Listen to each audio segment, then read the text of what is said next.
Salut, moi je suis Jonathan, c'est moi qui vais te raconter l'histoire ce matin, une histoire importante dans la suite de ce qu'on a vu la dernière fois. La dernière fois, on a commencé une nouvelle série sur Salomon, le roi. Salomon, c'était le plus grand roi d'Israël. Et on a vu la dernière fois sa sagesse qu'il avait demandé à Dieu, que Dieu lui a accordé et qui lui a permis d'exercer un jugement vraiment sage, vraiment intelligent. Salomon, c'était un roi tellement sage qu'il a écrit beaucoup de livres qu'on appelle des livres de sagesse. Il a écrit le livre de l'Ecclésiaste, il a écrit le Cantique des Cantiques, une partie des Proverbes, une partie des Psaumes, tous des livres qui nous montrent un petit peu à quel point c'était un homme sage. Et aujourd'hui, on va voir un autre événement important, peut-être la chose la plus importante que Salomon ait faite pendant sa vie, c'est qu'il a construit le temple de Dieu à Jérusalem. Et avant de lire le passage où Salomon construit le temple de Dieu à Jérusalem, j'aimerais te montrer que déjà à peu près 500 ans avant Salomon, Dieu avait expliqué à son peuple que son but c'était de venir habiter parmi son peuple. Il avait dit à l'époque de Moïse, j'habiterai au milieu des Israélites, je serai leur Dieu. Ils reconnaîtront que je suis l'Éternel, leur Dieu, qui les ai fait sortir d'Égypte pour habiter au milieu d'eux. Je suis l'Éternel, leur Dieu. Donc Dieu veut habiter parmi son peuple. Ce n'est pas quelque chose de nouveau, c'est quelque chose qui date de longtemps. Et puis, par la suite, donc Moïse, à l'époque de Moïse, il va y avoir la construction du tabernacle. C'était un espèce de temple mobile, une grande tente dans laquelle Dieu était présent d'une manière particulière. On sait que Dieu, il est partout, mais il était présent d'une manière particulière dans ce lieu.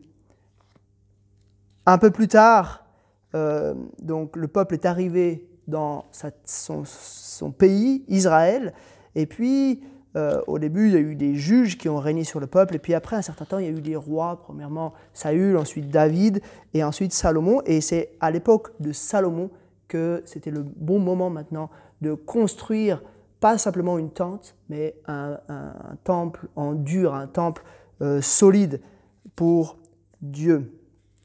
Et cette histoire se trouve dans 1 Roi, à partir du chapitre 5 et jusqu'au chapitre 9.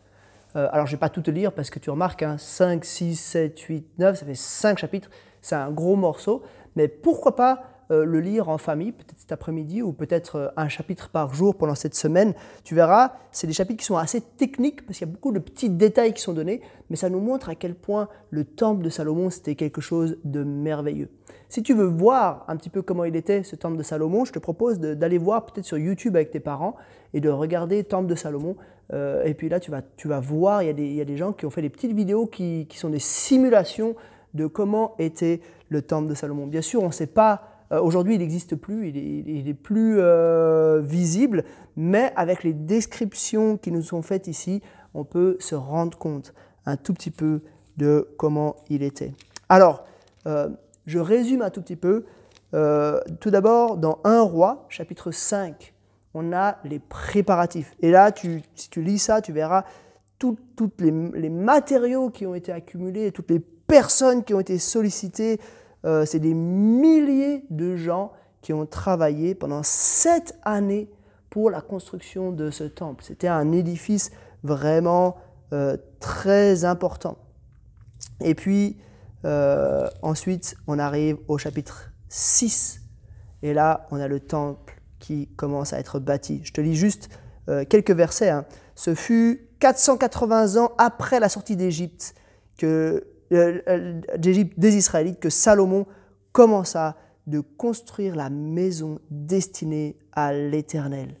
Voilà, presque 500 ans après la sortie d'Égypte, après l'époque de Moïse, c'est le moment de construire ce temple. Et puis voilà, il nous est donné plein de détails. C'était un temple qui était magnifique, entièrement couvert d'or à l'extérieur et à l'intérieur. Et puis, il faut que je t'explique un petit peu comment il était fait à l'intérieur, parce que ça, c'est assez important. À l'intérieur, donc le temple déjà, il faisait 15 mètres de haut, donc c'était très haut, c'est à peu près comme un immeuble de 6 étages.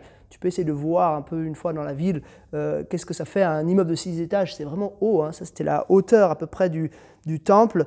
Et puis il faisait 30 mètres de long. 30 mètres de long, c'est aussi quelque chose de très long, hein. C'est un peu comme une piscine, une grande piscine que tu as dans ta commune, une piscine municipale. Ça fait à peu près 30 mètres de long, et puis à peu près, il faisait 10 mètres de large. Et puis donc, si tu le regardes par-dessus, tu vois, ça fait un rectangle comme ça, de 10 par 30. Donc on pouvait mettre comme 3 carrés à l'intérieur.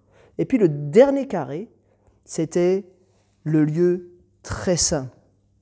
Le lieu qui était séparé du reste. Et il y avait en fait un rideau qui fermait le temple à cet endroit-là pour pas que les gens puissent, enfin les prêtres, parce qu'il n'y avait que les prêtres qui pouvaient rentrer dans le temple, pour pas que les prêtres puissent entrer dans le lieu très saint. Il y avait seulement une personne, le souverain sacrificateur, qui, une fois par année, pouvait entrer dans le lieu très saint. Et puis, après 7 ans de construction, c'était le moment de l'inauguration. Et ça, tu peux lire au chapitre 8. Ça, c'était la grande fête. Il y a eu des sacrifices, il y a eu des danses, il y a eu des chants. C'était magnifique. Et au moment où les prêtres finissent l'inauguration, voilà ce qu'il est dit dans 1 Roi, chapitre 8, au verset 10. Au moment où les prêtres sortirent du lieu saint, la nuée remplit la maison. Les prêtres ne purent pas y reprendre le service à cause de la nuée. La gloire de l'Éternel remplissait en effet la maison de l'Éternel. Tu vois, il y a cette nuée, c'était comme un peu une fumée qui est rentrée dans le temple. Mais ce n'est pas une fumée parce qu'il y avait eu du feu. Mais en fait, c'est la gloire de l'Éternel qui est venue dans ce temple. Et tu as vu, on a vu que Dieu il voulait vivre parmi son peuple, au milieu de son peuple. Et c'est ce qui s'est passé là. Il est venu vivre au milieu de son peuple, plus précisément dans le lieu très saint. Et puis, ensuite, donc, la fête continue. Et puis ensuite, un peu plus loin, au chapitre 9, je vais lire là une petite partie un peu plus longue là, de ce chapitre 9. C'est le moment où, une fois que tout est terminé, Dieu va parler à Salomon. Je lis donc 1 Roi, chapitre 9, les 9 premiers versets. Lorsque Salomon eut fini de construire la maison de l'Éternel, le palais royal et tout ce qu'il avait désiré faire, l'Éternel lui apparut une deuxième fois, comme il lui était apparu à Gabaon. L'Éternel lui dit, « J'exauce la prière et la supplication que tu m'as adressée. Je consacre cette maison que tu as construite pour y établir éternellement mon nom, et j'y aurai toujours mes yeux et mon cœur. Quant à toi, si tu marches devant moi comme l'a fait ton père David, avec un cœur intègre et avec droiture, en accomplissant tout ce que je t'ai commandé, si tu respectes mes prescriptions et mes règles, j'affermirai pour toujours mon autorité royale en Israël.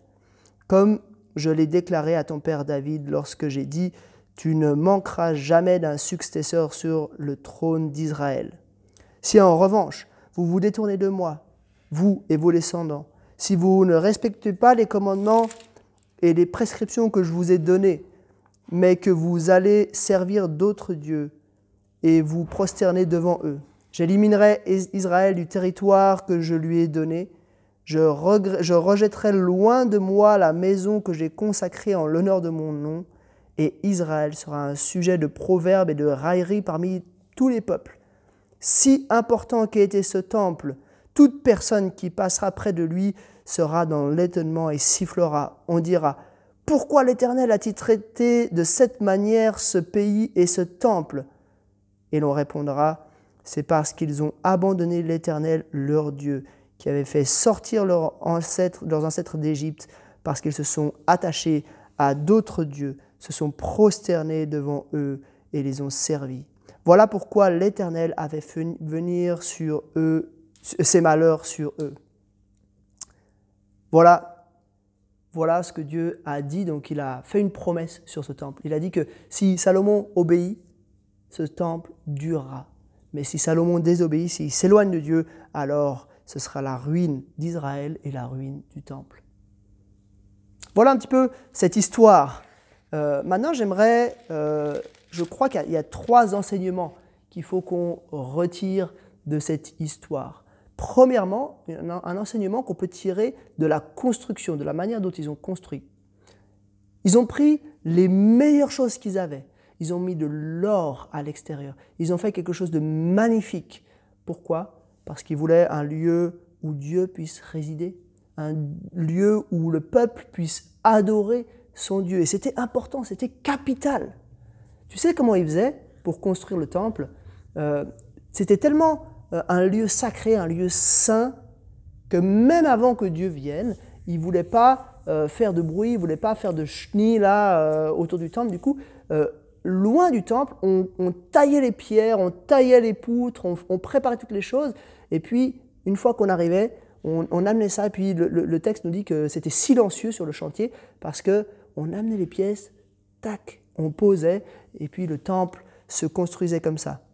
Alors, ça ne veut pas dire qu'aujourd'hui, on devrait construire des maisons ou des choses comme ça de cette façon-là, mais ça montre à quel point le peuple avait soin de donner à Dieu une maison qui l'honore. Et je crois que ça, c'est un peu une leçon pour nous. Ça nous montre que c'est important de mettre du soin quand on veut adorer Dieu, de mettre de l'attention, de l'énergie pour adorer Dieu d'une manière qui l'honore vraiment. Ensuite, la deuxième chose qu'on doit voir dans ce temple, c'est dans son architecture. Tu as vu, il y a ces 2 pièces un petit peu. Il y a d'abord, on a dit, hein, le temple il faisait 30 mètres de long, comme ça. Il y a d'abord 20 mètres où c'était un petit peu l'endroit où les prêtres allaient, où voilà, on faisait tout ce qui était lié au culte. Et puis après, il y a les 10 mètres du fond qui étaient réservés au lieu très saint. Et c'est là que Dieu était. Et la mauvaise nouvelle, c'est qu'il y avait ce voile, ce rideau entre les deux. Et la mauvaise nouvelle, c'était que voilà, les gens ne pouvaient pas aller. C'était seulement le souverain sacrificateur, une seule fois par année, qui pouvait vraiment aller dans la présence de Dieu. Et c'était triste, parce que du coup, on ne pouvait pas s'approcher de Dieu. Mais ce que Jésus a fait, c'est que lui, il est venu pour habiter parmi nous. Lui, il est Dieu. Il est venu habiter, pas dans un temple, mais physiquement dans un corps humain, parmi nous, parmi son peuple. Il est venu, il nous a sauvés. Et tu sais ce qui s'est passé au moment où Jésus est mort sur la croix? Un miracle s'est produit. Ce rideau dans le temple s'est ouvert en 2. Il y a eu une rupture, et par ce rideau qui se déchire, Dieu montrait, comme par hasard, hein, juste au moment où Jésus venait, le rideau s'est déchiré, où Jésus est mort, le rideau s'est déchiré. Dieu a montré que maintenant c'est terminé. La présence de Dieu est accessible. Ça veut dire que si tu crois en Jésus, si tu places ta confiance en lui, tu peux t'approcher de Dieu directement. Pas besoin d'un temple, pas besoin de quoi que ce soit, mais tu peux, comme le souverain sacrificateur pouvait le faire une seule fois par année, toi tu peux t'approcher de Dieu directement grâce à Jésus. La troisième chose qu'on doit, je crois, retenir de cette histoire, c'est que tu as vu cet échange entre Salomon et Dieu tout à la fin. Salomon a dit que tant qu'il serait fidèle, cette maison, elle subsisterait, ce temple, il subsisterait. Qu'est-ce qui s'est passé? Quelques siècles après Salomon, le temple il a été détruit. Plus tard, il a été reconstruit.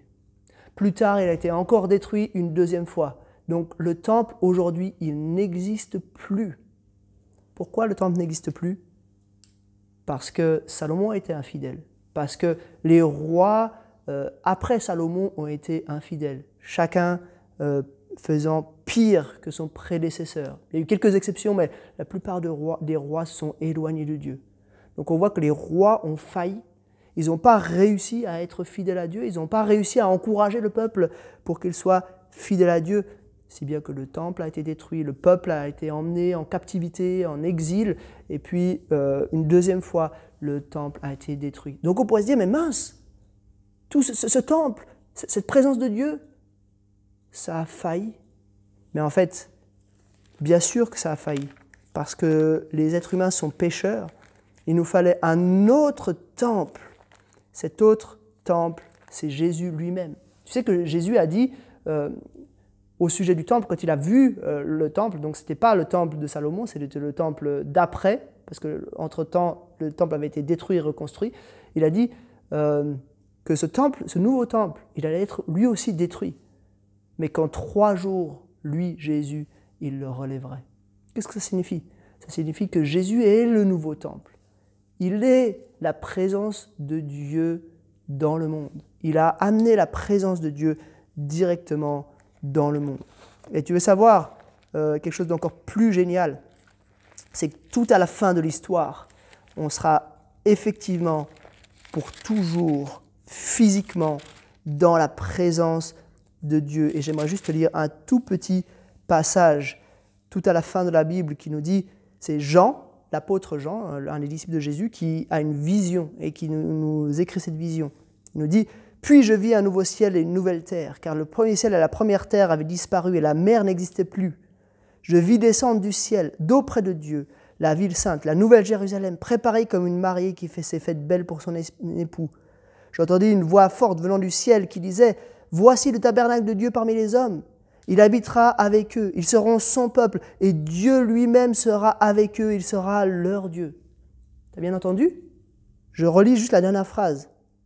Voici le tabernacle, donc ça veut dire le temple de Dieu parmi les hommes. Il habitera avec eux, ils seront son peuple, et Dieu lui-même sera avec eux. Donc Dieu vient lui-même régner physiquement dans son peuple pour l'éternité. On a de quoi se réjouir. Le temple a été détruit, il a été reconstruit, il a été redétruit, mais Jésus est venu. Il est venu pour qu'on puisse, pour l'éternité, être dans la présence de Dieu. Il y a un verset que tu as appris la semaine dernière et puis qu'on va réviser maintenant. Et ce verset, il va très bien dans le contexte de cette leçon.